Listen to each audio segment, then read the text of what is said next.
Alors bonjour Nicolas Puluen. Bonjour. Donc tu as écrit le livre qui s'appelle Mon petit loup et qui a été publié en avril de cette année 2023. C'est ça. Donc on te rencontre avec Parallèle Sud dans le cadre de la série qu'on a lancée sur les violences sexuelles sur les enfants, sur les mineurs et particulièrement l'inceste. Du coup, à ce sujet, j'aimerais bien que tu nous racontes un petit peu, toi, en fait, ce que tu racontes dans ton livre au niveau de ton histoire à toi personnellement. Parce que tu as 50 ans, c'est ça ? 51, ouais. 51. Et du coup, pendant 38 ans, t'as pas parlé. Je suis resté dans... je pense même pas que j'avais mis un jour le mot inceste sur ce que j'avais vécu. Je savais ce que j'avais vécu, j'ai jamais oublié, contrairement à l'amnésie traumatique que j'ai pu découvrir aussi comme étant un phénomène de survie après ces agressions. Moi, j'ai jamais oublié, mais il a fallu que j'écrive pour comprendre que ce que j'avais vécu, c'était de l'inceste, parce que finalement, l'inceste, au départ, moi, je croyais que c'était juste le père envers l'enfant, etc. Mais non, c'est bien plus large que ça. C'est vraiment le cercle familial qui, je dirais, qui agresse un enfant.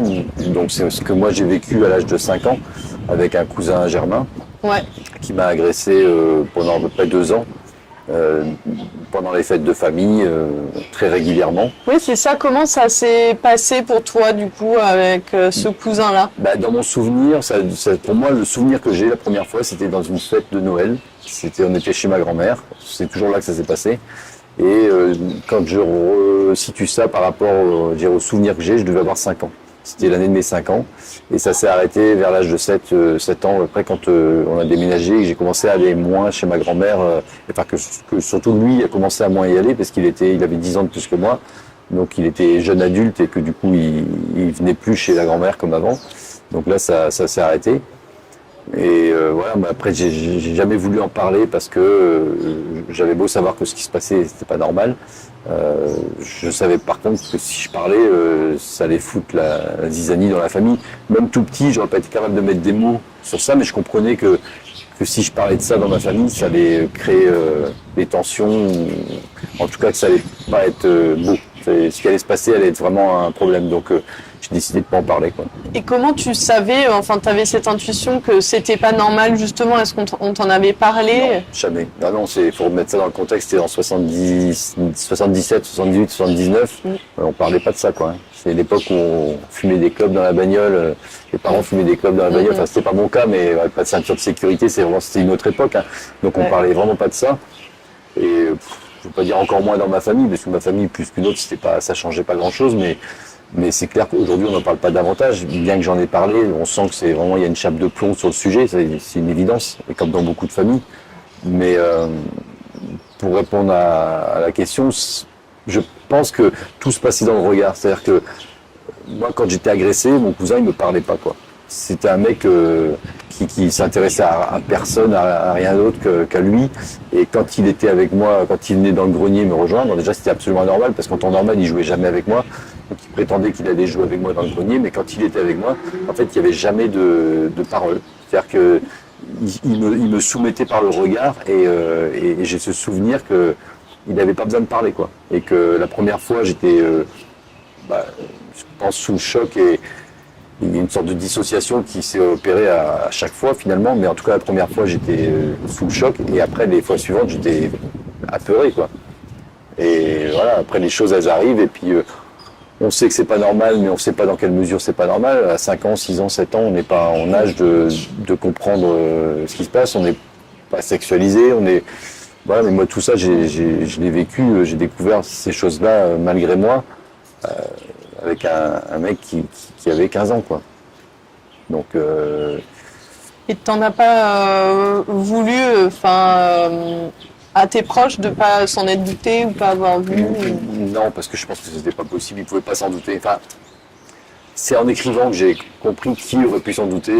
Quand j'ai commencé à écrire sur le sujet, que j'ai commencé vraiment à me replonger dans mon histoire que j'ai voulu écrire, je l'ai écrite au passé. C'est peut-être des détails, mais j'ai écrit mon histoire au passé. Et mon frère qui l'a lu m'a dit tu devrais essayer d'écrire au présent, ça a plus d'impact, quoi. Donc j'ai tout repris et j'ai écrit au présent, et le fait d'écrire au présent, ça m'a ramené des souvenirs que j'avais complètement enfouis. même si l'essentiel, je l'avais pas oublié. Donc il y a des choses qui sont revenues, et notamment un jour où quelqu'un est rentré dans le grenier, et ce quelqu'un aurait pu se douter que la situation n'était pas normale, quoi, que ce mec était psychopathe. En tout cas, c'était pas un mec bien, c'était pas un mec qui avait pour habitude de jouer avec un gamin, il avait rien à foutre avec un gamin de 5 ans dans un grenier. Voilà.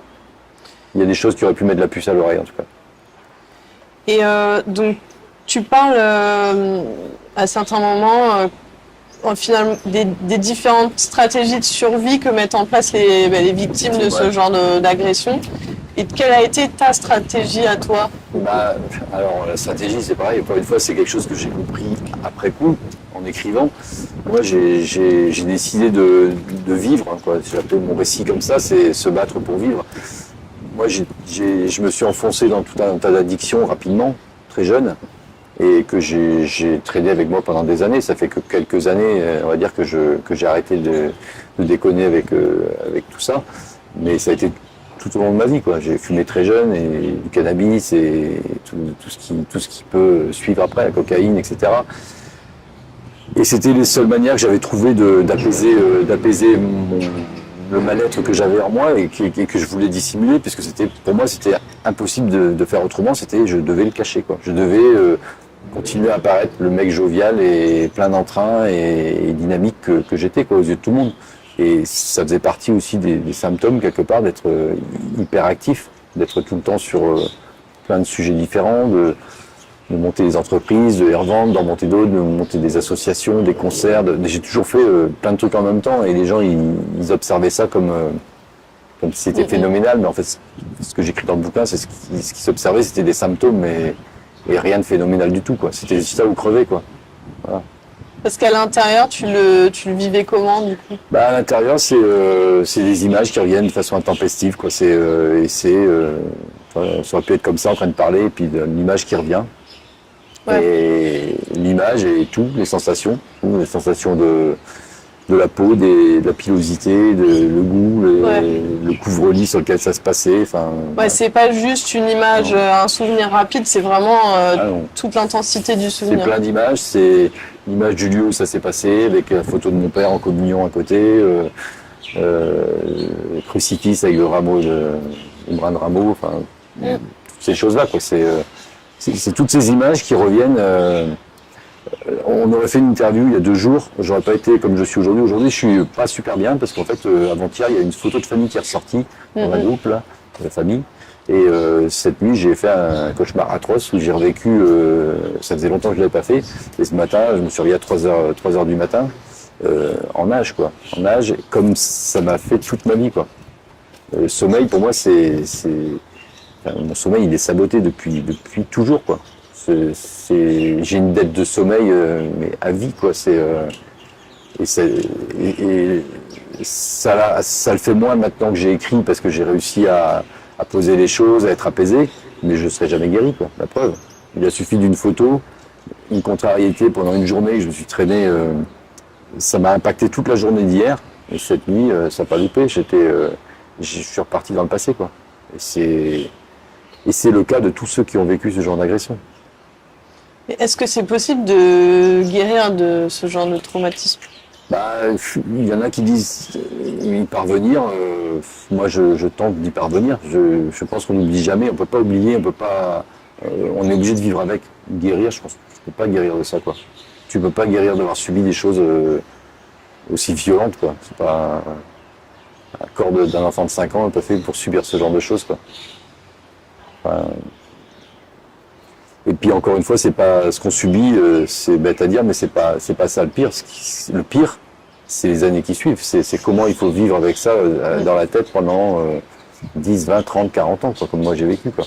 Et toi, parce que c'est vrai que des fois, c'est des personnes très très proches comme les frères, le père. Mais dans ton cas, c'était donc le cousin, et malgré ça, c'était impossible en fait pour toi de l'exprimer même à tes parents. Je pouvais pas, parce qu'en fait, dans mon histoire, il y a un oncle au-dessus, qui était un oncle qui était un proche, c'est le frère de mon père, en fait, qui était très dominant dans la famille, qui décidait de tout, clairement. Aujourd'hui, je le dis, mais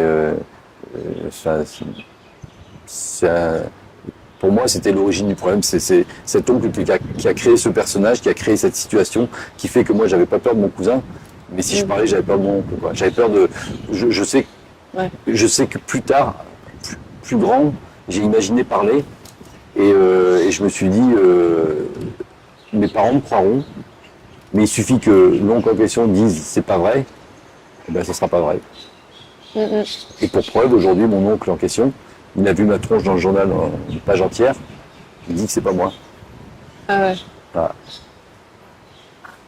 Donc j'ai bien fait de pas en parler parce que je pense que je m'en serais pas remis si en plus de ça, il a fallu que enfance, il avait fallu que j'affronte des accusations en plus de mensonges, de calomnies. Je pense que c'est une mise à mort, hein, autant se mettre une balle dans la tête direct. Hein.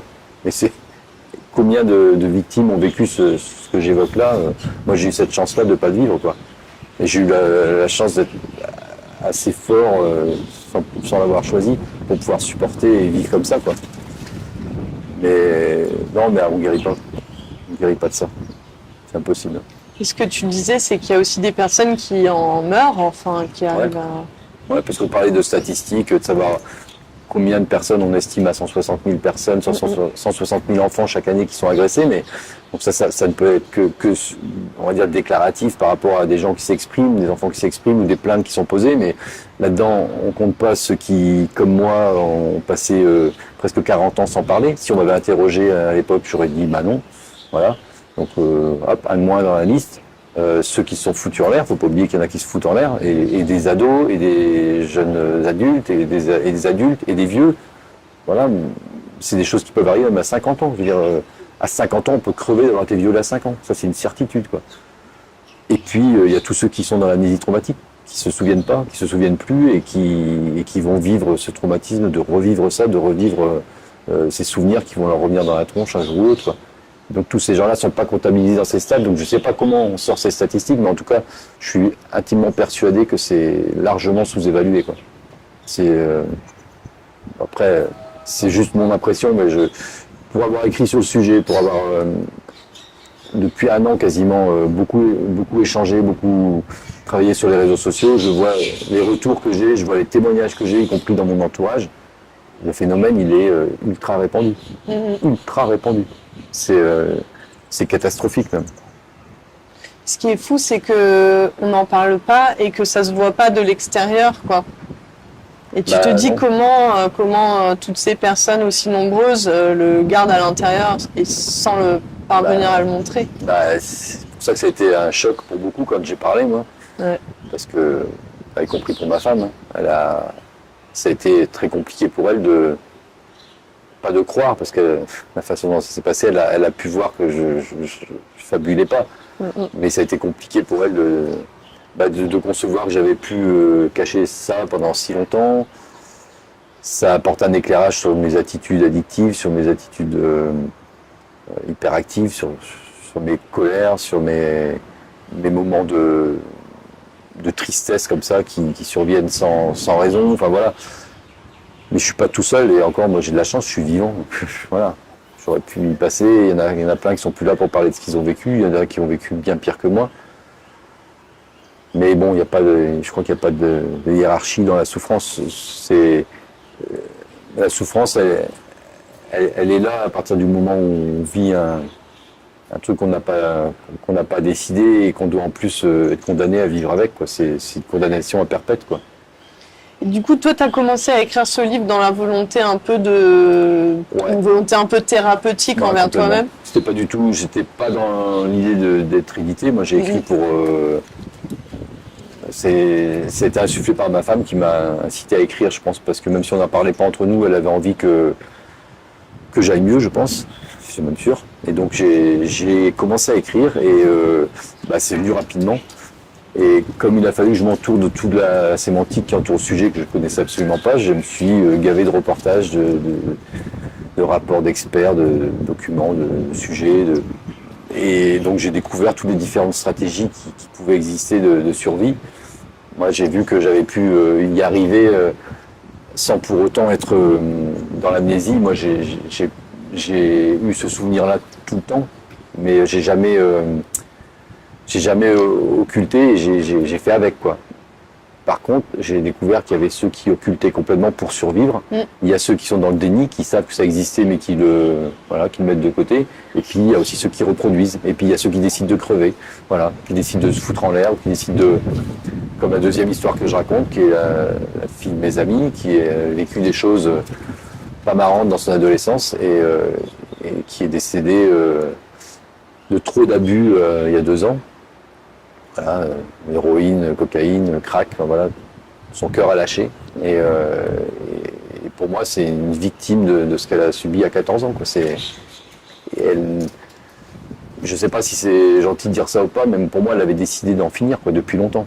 Elle n'avait pas décidé de vivre avec ça, quoi. Elle est partie vivre dans la rue. Et puis alors là, on parle de la victime, mais on parle pas des victimes collatérales, quoi. La famille, les frères, sœurs, enfin ceux qui doivent vivre avec un membre de la famille qui tombe dans la déchéance et pour lequel on peut rien faire, c'est juste atroce. À cause d'une personne qui a décidé d'assouvir ses pulsions, c'est des vies entières qui sont brisées, quoi. Donc, Et comment on en est où aujourd'hui au niveau du collectif, enfin de la société, pour prendre en charge ces agressions? Moi, j'ai pas vraiment de chiffres, j'ai pas tellement de recul, ça fait vraiment à peine 1 an moi, que je me suis intéressé au sujet et que j'ai commencé à contacter des associations. Il y a des gens qui œuvrent pour ça depuis de nombreuses années, qui le font bien, d'ailleurs, qui font de la prévention, qui s'occupent des Parce jeunes. qu'on a l'impression que pour l'instant, ça reste quand même assez marginal, la prise en compte de les tout ça, quoi. condamnations, Ça reste de l'intrafamilial dans les familles et finalement, ce qui se voit pas, parce que quelque part, ça n'existe pas, quoi. Oui, mais il y a plein d'affaires qui sont pas traitées parce que c'est une histoire de parole contre parole.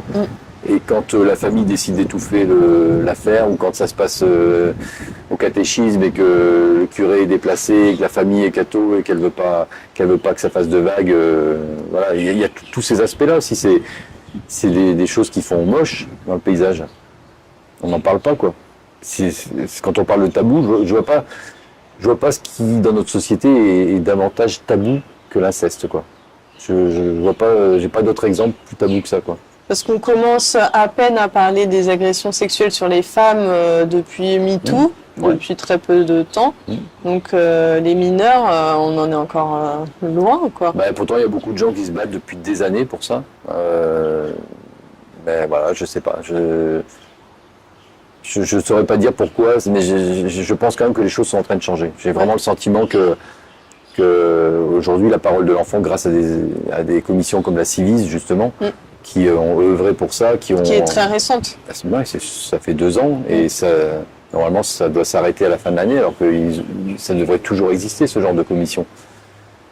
Je sais pas, moi je découvre ça, plusieurs fois j'ai eu les bras qui tombaient avec des témoignages de gens comme moi qui avaient vécu ce que j'avais vécu, qui ont décidé d'aller en justice. Moi je précise que j'ai pas pu y aller parce que je voulais pas au départ et puis après il y avait prescription. Donc de toute manière, la prescription fait que je ne pourrais plus jamais aller en justice. Ouais. Mais ceux qui sont allés, qui ont été déboutés, pour lesquels il y a eu non-lieu, parce qu'il n'y avait pas de preuves, que la parole de l'enfant n'a pas suffi et que l'enfant il continue à aller chez son père parce que c'est souvent le père qui est violente, qu'est-ce qu'il doit comprendre l'enfant, quoi? C'est ce qu'il va comprendre de la vie, quoi. Ce qu'il va comprendre de la justice, c'est si on ne fait pas de la génération qui arrive des gamins qui sont capables de comprendre ça et de porter le discours, moi j'y crois vachement. J'ai un gamin qui a 14 ans, il est totalement au fait par rapport à mon histoire parce qu'il le vit de l'intérieur. Mais moi je compte sur cette génération-là pour que ce soit plus un tabou, pour que les gens en parlent, qu'ils en parlent dans les classes, qu'ils en parlent dans les cours d'école, que ce soit eux qui aillent dénoncer quand il y a un gamin quand il y a un signalement à faire parce qu'il y a un gamin qui est violenté. Enfin voilà, c'est ça qui doit se passer, quoi. Et justement, toi, tu fais des ateliers d'écriture sur le thème de l'inceste ou des violences sexuelles. Ouais. En fait, on a proposé à d'anciennes victimes de se réunir avec une psychologue clinicienne spécialisée en victimo et un prof de chant et d'écriture. Et on encadre ces rencontres. On a estimé pour l'instant de faire ça sur un trimestre, c'est-à-dire une rencontre tous les 15 jours. Et chacun s'exprime pas pour raconter ce qu'il a vécu, parce qu'on se doute que c'est des choses pas marrantes. C'est pas ça l'idée. L'idée, c'est de d'exprimer ce qu'on a envie d'exprimer, de le mettre par écrit, soit d'écrire des choses ensemble et d'exprimer des choses qu'on peut pas exprimer au quotidien et qui nous bouffent la vie, quoi. Et est-ce que tu aurais des conseils à donner, par exemple, à des personnes qui encadreraient des enfants à un moment ou un autre et qui peuvent être un peu démunies à certains moments parce que elles sont pas formées pour accueillir cette parole et non, il n'y a pas grand monde de formé pour ça, justement. ouais. À part dire de choisir la bonne personne, c'est facile à dire, mais c'est vrai que la personne qui doit recueillir la parole, il faut qu'on s'assure que ce soit pas une personne qui va dire je ne dis rien. Voilà, mais comment être sûr de ça? Mais aux personnes qui sont encadrantes et qui peuvent être amenées à entendre justement un enfant sortir quelque chose comme ça. Comment déceler auprès des enfants je pense que les gens sont pas formés. Je pense que c'est en train de devenir le cas, mais je pense que c'est tous les gens qui ont leur BAFA, on en parlait tout à l'heure, les instits, le domaine médical, tous les gens qui ont à un moment donné un contact avec les enfants doivent avoir les bonnes lunettes pour pouvoir déceler les signes, parce que des signes, il y en a, quoi. Quand le gamin il se scarifie, quand moi 5e, je m'étais tatoué le bras, quoi. J'étais le premier de ma classe à côté de ça, quoi. Il y a des choses sans incriminer mes parents, parce que c'est pas du tout mon but, mais aujourd'hui avec la compréhension que j'ai, je me dis que tous ces gens qui ont mis par écrit des choses, qui parlent de choses depuis 20, 30 ans, et surtout depuis 5-10 ans, il faut que ces choses-là servent pour les générations qui viennent. Parce que c'est ça, c'est qu'il y a l'enfant qui va être dans son mal-être, mais qui va presque le crier, devenir violent, etc. Donc lui, ça se voit, on va dire extérieurement, mais il y a aussi tous les enfants qui parlent pas et qui gardent, peut-être comme c'était ton cas, tu dis que tu étais premier de la classe ou quoi, mais tu as ceux qui s'expriment pas. J'étais même à pitre, personne n'aurait pu imaginer, parce que moi je me suis construit un personnage chez qui ça n'existait pas, quoi. Donc en fait il y a même un côté schizophrène qui fait que il y a le personnage qu'on est aux yeux des autres. Il y a le personnage qu'on est quand on est tout seul, il y a celui qu'on est la nuit, il y a celui qu'on est quand on commence à prendre de la canne. On est plein de personnages différents. Et pour les autres, on est un seul personnage. Et encore une fois, les autres, il y a les autres qui vous voient, avec qui vous bossez, et puis il y a ceux qui vous côtoient au quotidien, la famille proche, les enfants, la femme, qui savent que ce que vous êtes dehors, c'est pas ce que vous êtes à la maison. Et voilà. Il faut parler, quoi. Il faut parler, et tant pis si la première personne à qui on parle c'est pas la bonne, on en parle une première fois, même si on doit se renfermer encore avec son secret, il faut pas que ça reste enfoui, quoi. Il faut pas que ça reste enfoui parce que ça peut se terminer très très mal, quoi. Et je vais te reposer la question, mais parce que je pense que c'est une question qui peut être importante pour les gens autour, quoi. Mais comment vraiment on peut parvenir à déceler quand on est en présence d'un enfant qui a pu subir ce genre d'agression et du coup pouvoir l'alerter ou le repérer, quoi. On peut l'alerter parce qu'on peut toujours faire des signalements à des numéros. Il y a le 119, il suffit d'appeler un numéro, on fait un signalement concernant un enfant et normalement la machine se met en route derrière. Mais selon l'endroit, c'est toujours une affaire d'hommes avec un grand H, d'hommes et de femmes qui vont prendre en charge la demande ou le signalement. Et si la personne n'est pas la bonne personne pour engager le process, parfois le truc il fait flop et le gamin il se retrouve avec un signalement qui va pas plus loin. Donc, Parce que j'ai même déjà entendu des histoires où à l'école par exemple le gamin va voir la psychologue et la psychologue en fait contacte le parent. Il y a vraiment des personnes qui ont des mauvais réflexes, réflexes. Comme quand on fait un signalement et qu'on prévient la famille qu'on va passer la famille maltraitante, qu'on la prévient qu'on passe le mardi à 15h, la maison elle est rangée, tout est propre, la chambre est nickel, il y a des jouets partout, il y a des choses qui sont complètement aberrantes. Faut pas oublier quand même que tout ce genre d'affaires dont on parle, c'est des affaires qui sont liées à du pouvoir, quoi, que ce soit un pouvoir,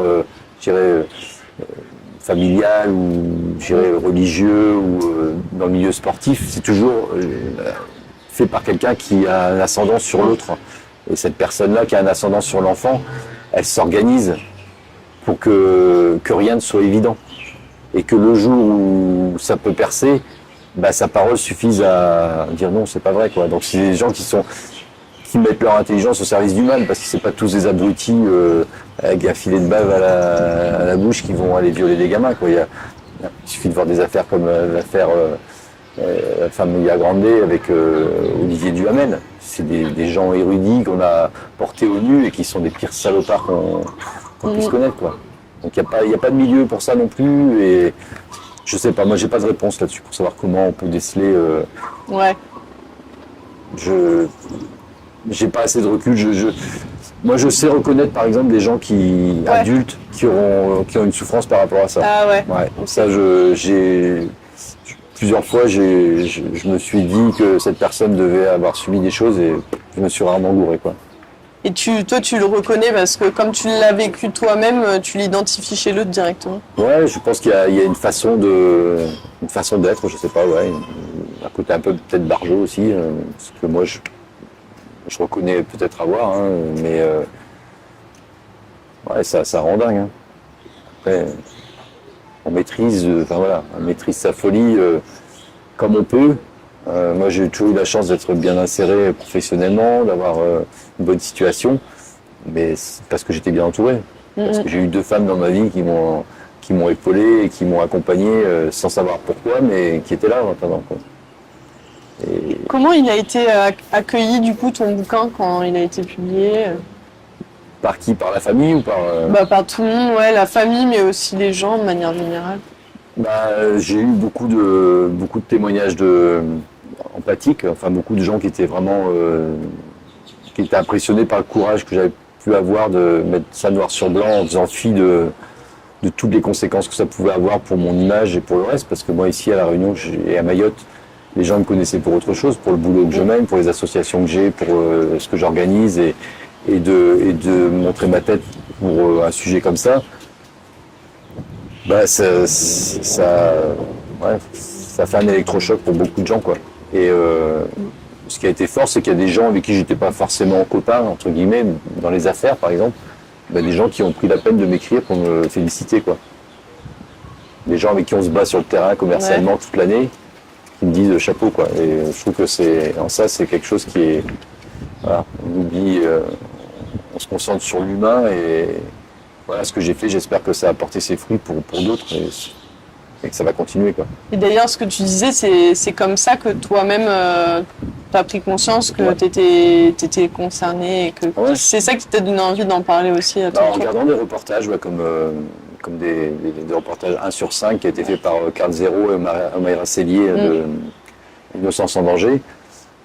Voilà, il y a eu Andrea Bescon aussi, il y a eu plein de gens qui ont parlé, qui m'ont donné envie de parler. Je me dis, mais pourquoi moi je garde ça en moi? Je savais que plus les années passaient, plus ça me rendait mal, quoi. Je savais que ça devenait vraiment un problème, mais c'était de pire en pire, quoi. Ouais. Et je me dis, mais à ce rythme-là, je vais finir dans le mur, je vais me foutre en l'air, quoi. Et c'est 4 jours sur 5 où j'avais envie de crever en me levant le matin, quoi. Et je parle de ça, c'était il y a 7-8 ans, quoi. Et c'est pas viable, quoi. Qu'est-ce qui a fait qu'à un moment donné, du coup, tu as eu besoin de le dire? La première fois que j'en ai parlé, j'avais 43 ans. Et mon fils avait 5 ans. Et c'est l'âge. Il avait l'âge. Et je pense qu'avec le recul, pas besoin d'être psychologue, je pense que il y a dû avoir une sorte de projection et c'est sorti ce soir-là en soirée, arrosé comme beaucoup de soirées à cette époque-là. Et pourquoi c'est sorti ce soir-là, j'en sais rien. Je sais pas. Je pense que c'est lié à ça. Parce que ma fille, quand elle a eu 5 ans, j'ai pas eu ce réflexe-là. J'étais encore dans le dur. J'ai jugé que c'était le bon moment d'en parler et je trouve que c'était pas le bon moment parce que pendant plusieurs années après, j'ai regretté d'en avoir parlé. Et puis aujourd'hui, je regrette pas et j'invite les gens à en parler au maximum, quoi. À échanger, à en parler en famille, insister auprès de chaque enfant pour dire que son corps lui appartient, que personne n'a le droit d'y toucher, que voilà, c'est des choses simples, au final. C'est des choses très simples, mais quand on parle pas de sexualité, quand on parle pas de ce genre de choses, voilà où on peut arriver, quoi. D'ailleurs, la sexualité, pendant très longtemps, c'est resté aussi tabou, quoi. Ouais. Bon, ça l'est toujours un peu. Hein. Ça l'est toujours un peu, ouais. je te dis, c'est sur la nouvelle génération qu'il faut compter. Il faut que dans toutes les écoles, on parle de ça, qu'il y ait des porte-paroles, qu'on évoque la maltraitance, qu'on évoque les violences sexuelles, le harcèlement scolaire, toutes ces choses-là. Si on veut évoluer dans une société qui soit pas complètement pourrie, il faut qu'on ait conscience de ça, quoi. Parce qu'après, les non-dits, ça peut aussi finalement faire que ça se reproduise. Parce qu'un peu comme tu disais, tu as certaines personnes qui ont été elles-mêmes victimes, qui ensuite deviennent auteurs d'agressions. Et puis dans une famille, quand il y a de l'inceste, qui est découvert ou révélé, c'est pas le premier cas. C'est qu'il y en a eu avant. Voilà. Donc, à un moment donné, il faut qu'il y ait une personne dans la famille qui décide d'arrêter ces choses-là, quoi. Est-ce que tu as déjà pu discuter avec des personnes auteurs d'agressions, justement? Non. Non, mais je suis disposé à le faire si, dans le cadre des ateliers d'écriture, je serais disposé à le faire, mais vraiment de façon encadrée, avec des gens qui seraient des auteurs, je dirais, pas en voie de guérison, mais enfin repentis, qui reconnaissent avoir fait du mal, qui cherchent à réparer leurs erreurs et à changer, quoi. Ouais. Parce que ça, c'est aussi quelque chose dont on ne parle pas là-dedans, mais c'est aussi parce que les personnes sont pas... C'est des victimes qui n'ont pas été prises en charge, qui deviennent auteurs qui ne sont pas non plus prises en charge, et en fait... Ouais, puis il y a aussi tous les auteurs qui sont des auteurs opportunistes. C'est-à-dire que moi, j'étais agressé par un mec, peut-être que si on l'avait dit que ça se faisait pas, il l'aurait pas fait. Voilà. Peut-être que si on l'avait pas fait, parce que peut-être qu'on lui a fait aussi, peut-être qu'il l'aurait pas fait. On sait rien, je sais pas. Peut-être, avec plein de peut-être, après il y a les tordus, les mecs qui sont complètement tordus dans leur tête. Bon ben, on peut pas faire grand-chose, mais je reste persuadé qu'il y a des gens qui le font parce qu'ils ont un petit corps à côté et qui pourquoi pas. Mais s'ils avaient la notion de l'interdit, ils le feraient pas, quoi. Et ça ferait déjà un paquet de gens qui seraient sauvés, je pense. Et vu le pognon que ça coûte à la société, je comprends vraiment pas que le gouvernement s'attelle pas à ce problème-là, quoi. Pour moi, c'est un non-sens, quoi. Quand on voit les milliards que ça coûte à l'État chaque année de traiter des gens qui ont vécu ce genre de choses. C'est les chiffres que donnait la Civis. La Civis, c'est 9 milliards d'euros par an. Si on est prêt à les mettre, mettons-les, quoi. Mais ça, on parle d'argent pour faire réagir les politiques, mais avant tout, on parle de drame humain, quoi. Ouais. De drame humain, de bombes à retardement.